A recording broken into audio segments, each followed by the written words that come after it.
That's really hard to say. There were sufficient votes in the Senate when it passed, but you never know whether some people might waver. It's not easy to override a veto. I think it's ridiculous for the Bosnian Serbs to point the finger at anybody in light of their callous, cruel, inhuman conduct there. I think it's just absurd for them to blame the United States.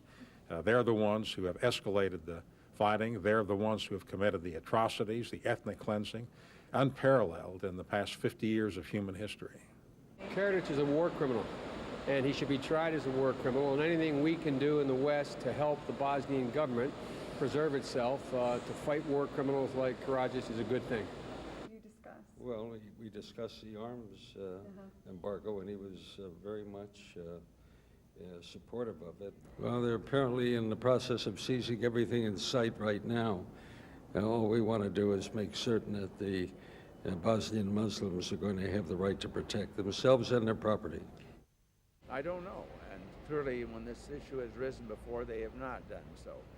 But there are indications with I think it's important that NATO is pulling its act together, and that at least there is some potential for defense of the enclaves, and for at least a possibility for people to reconsider whether they want to continue the war. I think that should be of greatest concern to everybody out there.